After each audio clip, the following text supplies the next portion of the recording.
জোটের দুবার করে নিয়ে নাও না, একবার লোগোটা ভিতর দিস না, এই দেখো ক্যামেরার সামনে লোগো দিও না। কর্মসূচি নিয়ে আমি এখানে আসিনি। কি জন্য এসেছেন দাদা? আমি এখানে ধর্মেশ্বরে এসেছি। আমাদের সাথে আমার দীর্ঘদিনের পরিচয়। কখনো মুর্শিদাবাদ জেলায় আমরা একসঙ্গে পলিটিক্সের বাইরে অনেক আলোচনা করেছি। আমাদের ইসলাম ধর্ম অবলম্বী মানুষ হিসাবে উনিও যে সমাজের সেবা করেন, সমাজের মানুষের জন্য কাজ করেন। আমরাও দূরে ছবি হচ্ছে না, বাইরেও একজন ইসলামিক মানুষ হিসাবে আমরা দীর্ঘদিন ধরে আমাদের কম বিভিন্ন পর্যায়ে মানে দুর্বল, বঞ্চিত, লাঞ্ছিত, অবহেলিত হয়েছিল। আগামী দিনেও একটা শ্রেণী ইসলামকে অবহেলিত করা, তাদের ইউজ অ্যান্ড থ্রো মানে ব্যবহার করা, এটা করে আসছে। এইসবের প্রতিবাদে আমরা একটা আমাদের কমের মধ্যে একটা ইউনিটি বা ইউনাইটেড চলার চেষ্টা করছি। তার মানে এই নয় যে আমরা মুসলিম কোনো ব্যক্তিগতভাবে তাদের কোনো বিরোধী বা সেই ধর্মের কোনো বিরোধিতা করা আমাদের কোনো অভিপ্রায় নেই। দাদা আপনি কত জায়গায় যাবেন আজকে মানে দোয়া নিতে এরকম যাওয়া? আমি এর আগে আপনার গিয়েছি, তারপরে আপনার কাঁচকড়া যেটা দরবার শরীফ সেখানেও গিয়েছি প্রতাপপুরে। আজকে এখানে আসলাম, উনি অনেক আগে থেকে ছিল। আজকে আবার আমার পলিটিক্যাল প্রোগ্রাম আছে একটি বারাসাত। দাদা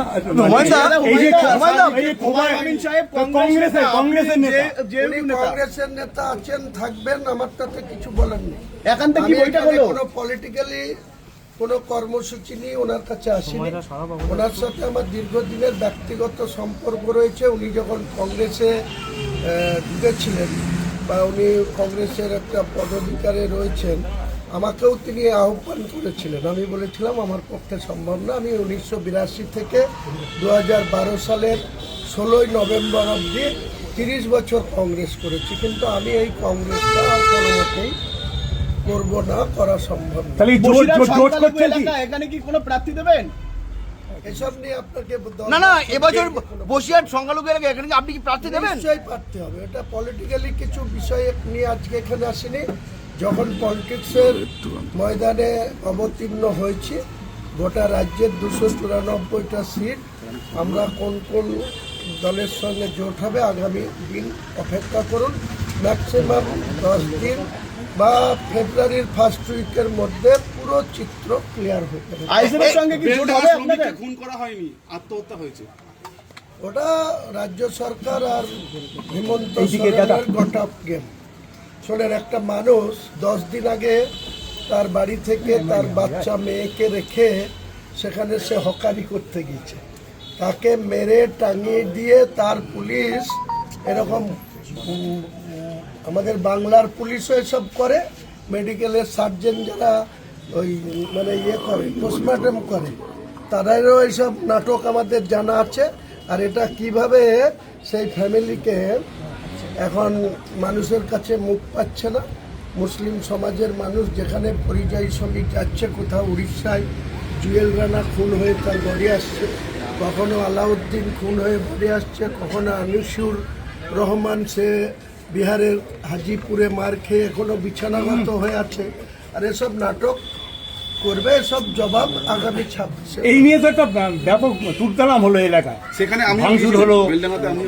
দেখুন, উত্তেজিত জনতা যে সমস্ত ঘটনা ঘটিয়েছে, যেদিন শুক্রবার ছিল সেদিনকে আমি অলরেডি 16 তারিখ ছিল, আমি ব্রিগেডে ময়দানে 1 ফেব্রুয়ারি মিটিং করব বলে 6 তারিখে আমি ব্রিগেডের যারা আধিকারিক মিস্টার কর্নেল ত্যাগী, ওনার কাছে ডকুমেন্ট সহ জমা দিয়েছিলাম ব্রিগেডের এমএসসিকে।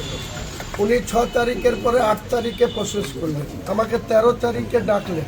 13 তারিখে একটা চিঠি ধরানো হলো, সেই চিঠিতে বলা হলো 16 তারিখে বেলা 1টায় আসতে। আমি 16 তারিখে সকালবেলায় আমার বাড়ি থেকে 7টার সময় রওনা দিয়ে আমি কলকাতায় ঢুকে নামাজ পড়ে জুম্মার, তারপরে ত্যাগী সাহেবের কাছে গেছিলাম।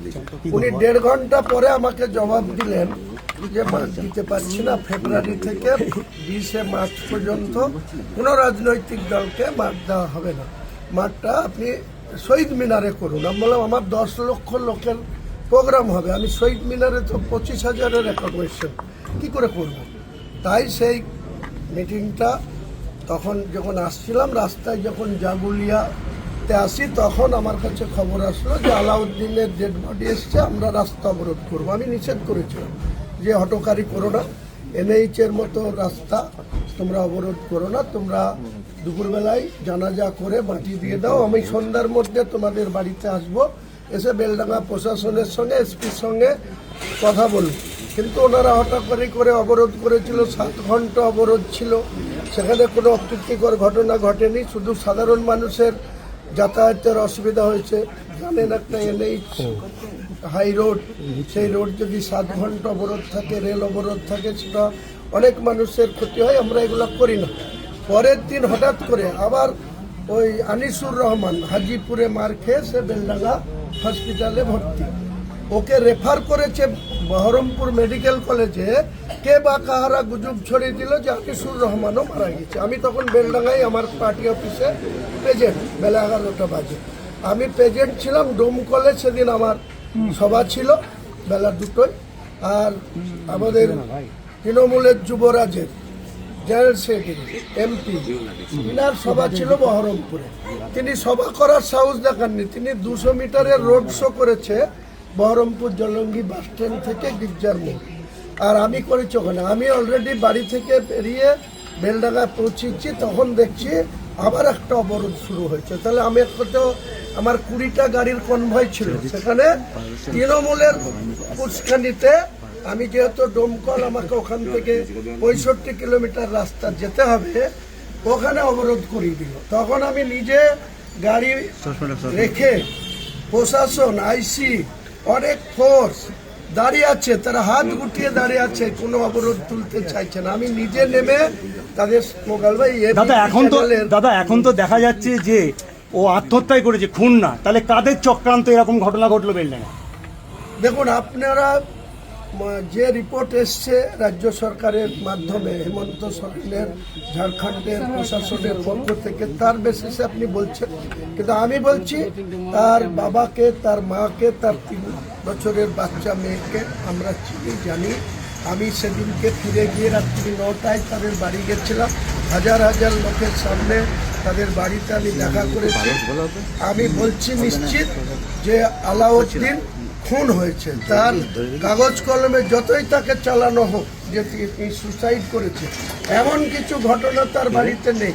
তার 2 ভাই, এক ভাই দুবাইয়ে থাকে, বড় ভাই, আর ও এখানে থাকে। ওর বাবা মা, ওর 3 বছরের বাচ্চা মেয়ে, ওর স্ত্রী, তার সংসার নিয়ে সে ওখানে হকারি করতে গেছিল, তাকে মেরে টাঙিয়ে দিয়ে আজকে এসব করা হয়েছে, রিপোর্ট চাওয়ানো হয়েছে। যখন দেখছে বেলডাঙ্গা উত্থাল, 7 ঘন্টা অবরোধ, তখন কেন 4 দিন 5 দিন 7 দিন পরে পোস্টমর্টম রিপোর্ট দেখাচ্ছে? তাহলে সেই দিন কেন দেখালো না?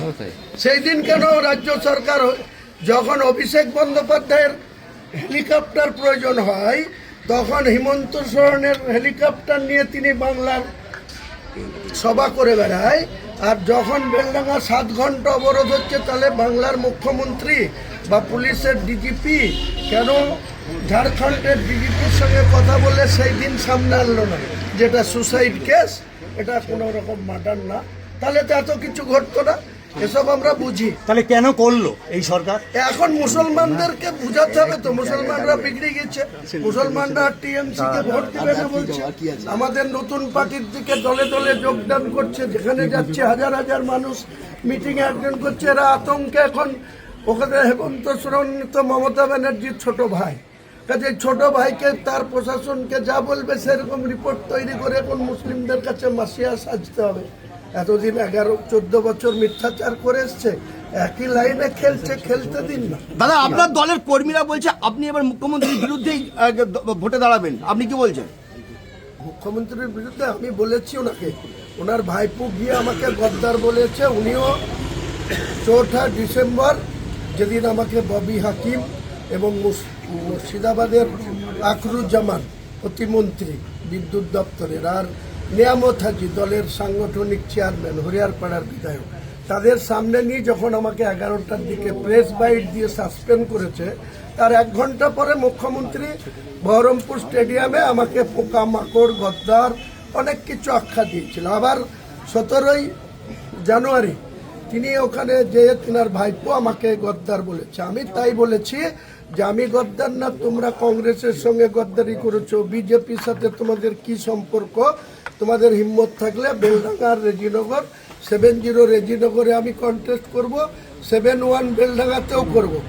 পিসি ভাইপো, তোমরা শুভেন্দুর কাছে 1956 ভোটে হেরেছ নন্দীগ্রামে। আপনাদের যদি ক্ষমতা থাকে, সাংগঠনিক শক্তি থাকে, এত যদি হিম্মত থাকে, তাহলে পিসি দাঁড়াক 70 রেজিনগরে আর ভাইপো দাঁড়াক 71 বেলডাঙ্গা। দুজনকে যদি 30,000 করে ভোটে না হারাতে পারে, তাহলে পলিটিক্স থেকে সরে যাবে। দাদা বসিরহাট নিয়ে কি ভাবছেন? বসিরহাট নিয়ে বসিরহাটেও পারতে হবে। বসিরহাট লোকসভার আন্ডারে যত বিধানসভা আছে আমাদের দলের কোনো প্রোগ্রাম